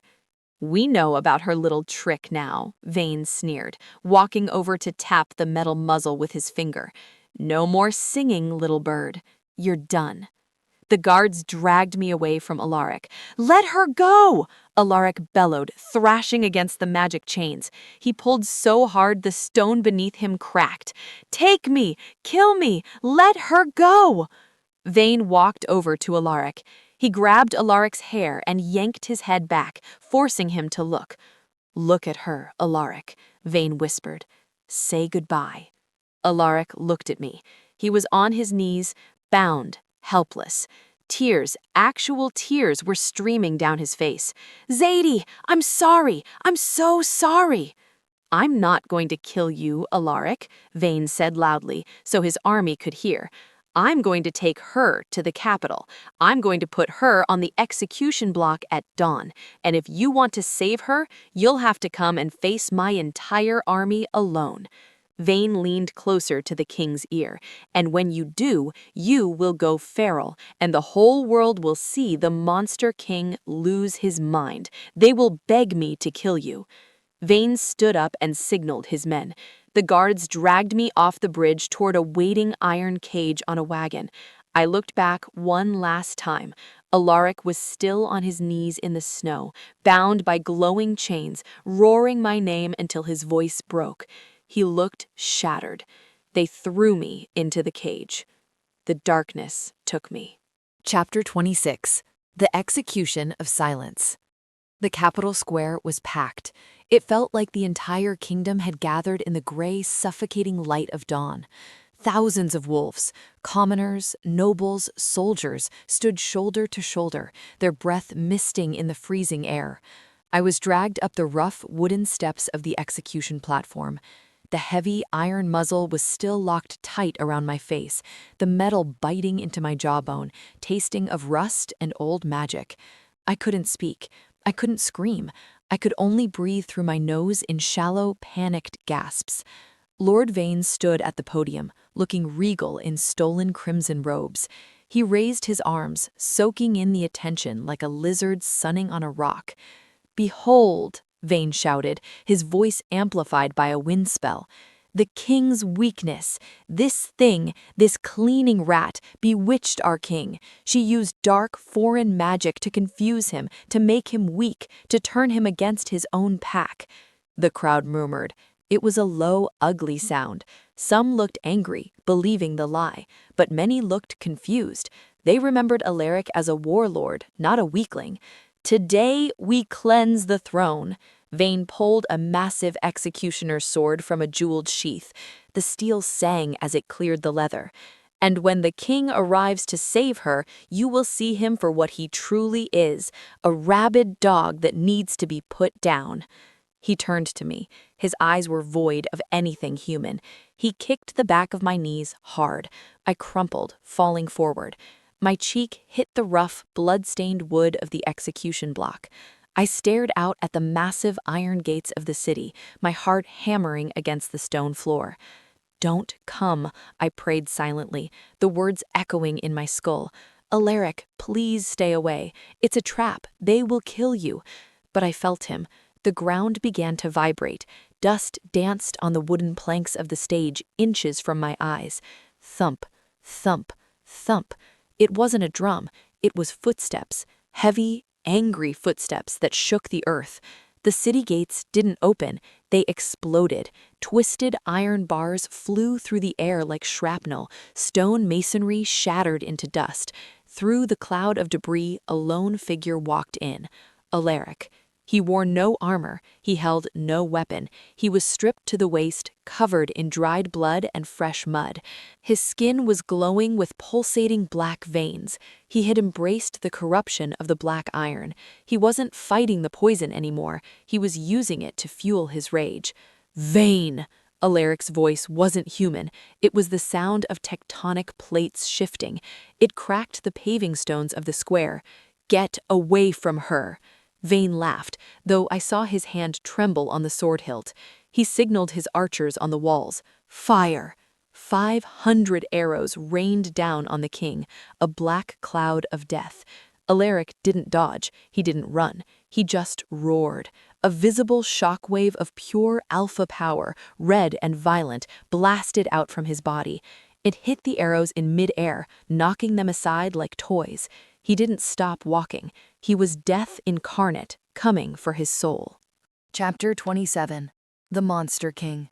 "Kill him!" Vane screamed, panic finally cracking his smooth voice. "Send the heavy guard! Cut him down!" A phalanx of armored elite soldiers, shields locked, charged Alaric. Alaric didn't fight them like a man. He shifted. Usually a shift takes time. It is a painful reconfiguration of bone and muscle. This was instant. 1 second he was a man, the next he was a nightmare. The beast was massive, easily 8 feet tall at the shoulder. His fur was midnight black, matted and thick. His claws were the size of daggers.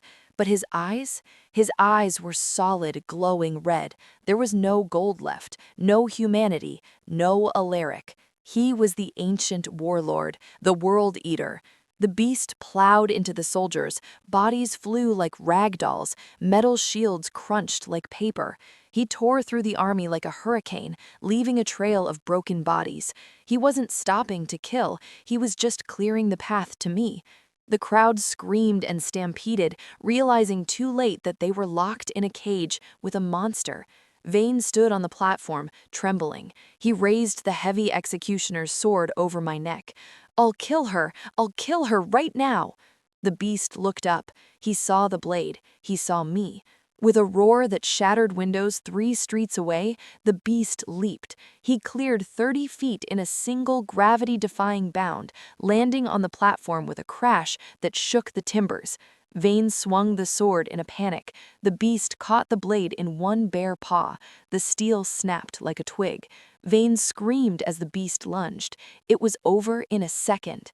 Alaric tore Vane's throat out before the traitor could take another breath. He tossed the body aside like trash. I squeezed my eyes shut as hot blood sprayed over me. It was over. Vane was dead. We were safe. But then I heard the growl. I opened my eyes. The beast was looming over me. He was breathing hard, blood dripping from his muzzle. He looked down at me, but there was no recognition in those glowing red eyes. He didn't see Zadie. He didn't see his mate. He saw prey. He saw movement. The blood madness had taken him completely. He turned away from me, toward the crowd of innocent civilians trapped near the gate. He crouched, muscles coiling, ready to slaughter them all. I struggled against the ropes binding my hands. The muzzle locked my jaw. I couldn't call him. I couldn't anchor him. He was going to kill everyone, and then the soldiers on the wall would kill him. Think, Zadie, think. I focused on the vibration in my chest, my siren voice. I couldn't let it out of my mouth, so I pushed it inward. I pushed the sound into the metal of the muzzle itself. I hummed with everything I had, vibrating my teeth against the iron. The sound built inside my skull, agonizing and loud. The runes on the muzzle began to glow hot pink. The metal whined, resisting the frequency. My nose started to bleed. The pressure was immense. "Break!" I screamed internally. Crack! The lock shattered. The hinge snapped. The heavy iron muzzle fell clattering to the deck. I took a deep, desperate breath of cold air. The beast was mid-air, leaping toward a group of crying children near the front of the crowd. I scrambled to my knees. I put 2 bloody fingers to my lips. Chapter 28. The Final Whistle. Fweet! The whistle was different this time. It wasn't just a sound, it was a command woven with ancient magic, love, and absolute authority. It resonated through the square, vibrating in the marrow of every wolf present. It was the sound of the alpha of alphas. The beast froze in mid-air. He crashed clumsily to the ground, skidding to a halt inches from the terrified children. He shook his massive head, snarling, clawing at the cobblestones, trying to fight the command. The red in his eyes flickered, warring with the gold. "Alaric!" I yelled, my voice amplified by the siren magic, booming across the square. "Heal!"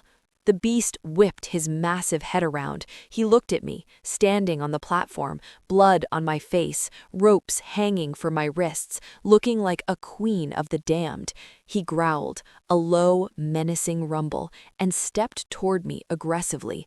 The crowd gasped. He was going to kill me. I didn't flinch. I walked down the stairs, one by one, moving straight toward the monster. "Sit," I commanded, pointing at the ground at my feet. The beast whined, his body trembled. He fought it, but the sound of my voice was stronger than the madness. It was his anchor. Slowly, painfully, the massive wolf lowered his haunches. He sat. The crowd watched in stunned, terrified silence. The cleaner girl was commanding the Monster King like a puppy. I walked right up to his muzzle. He was huge. His head was the size of my torso. I could feel the heat of his breath. I reached out and placed my hand on his wet nose. "That's a bad boy," I whispered softly, the magic fading from my voice, leaving only tenderness. "You made a mess." The red light in his eyes vanished. Gold flooded back. Intelligent, sorrowful, loving gold. He let out a soft woof. He nudged my hand, licking the blood off my cheek with a rough tongue. Then, exhausted, the great beast collapsed into a heap of black fur at my feet, resting his heavy head on my ruined shoes. I looked up at the crowd, at the surviving soldiers on the wall, at the council elders who were cowering in the corner. "The king is tired," I announced, my voice ringing clear in the silence. "The execution is cancelled. We're going home." Nobody argued. One by one, they dropped to their knees.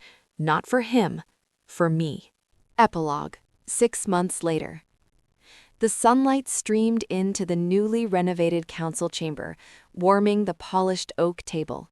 And regarding the trade tariffs with the Southern Isles, Elder Marcus droned on, sweating profusely as he read from his scroll. We suggest a 5% increase on grain shipments. I sat at the head of the table. I wasn't wearing a maid's apron. I was wearing a tailored suit of midnight blue velvet, and a simple circlet of woven silver sat on my head. Alaric sat next to me. He was scratching something on a piece of parchment with a quill. He looked bored out of his mind. 5% is robbery, Marcus, I said sharply, cutting him off. Make it 2%. We want allies, not enemies. And fix the roads in the lower district, or I'll cut your budget entirely. Yes, Your Majesty, Marcus squeaked, bowing low. Of course, Queen Zadie. I looked at Alaric. He had stopped writing and was staring at the curve of my neck with a very familiar, hungry look. His golden eyes were darkened with intent. Alaric, I warned, kicking him under the table, pay attention. I am paying attention, he rumbled, leaning closer so only I could hear. I am paying attention to how fast we can get out of here. This meeting could have been an email. He nudged my leg with his knee, his hand drifting to rest on my thigh under the table. I tried to keep a straight face. We have 3 more items on the agenda, darling. Alaric let out a low, rumbling growl. It wasn't loud, but it made the water in the glasses ripple. The elders froze in terror. Marcus dropped his scroll. Even after 6 months, the king's growls still terrified them. I sighed, shaking my head. I picked up the gavel. Meeting adjourned, I declared. The elders scrambled out of the room faster than rats fleeing a sinking ship, eager to escape the predator in the room. As soon as the heavy door clicked shut, Alaric spun my chair around. He was grinning, that rare, boyish grin that was only for me. You are bossy, he murmured, leaning in to kiss me. And you are impatient, I retorted, looping my arms around his neck, burying my hands in his dark hair. I have a condition, he teased, kissing my jaw, moving down to my throat. I require my medication, my queen. Oh? I raised an eyebrow, smiling. And what is that? Alaric pulled back slightly, his golden eyes shining with absolute love and mischief. Whistle for me, Zadie. Call your dog. I laughed, a bright, happy sound that filled the room. I put my lips to his ear and let out a soft, low note. The King of the North closed his eyes, rested his head on my shoulder, and finally, perfectly, relaxed.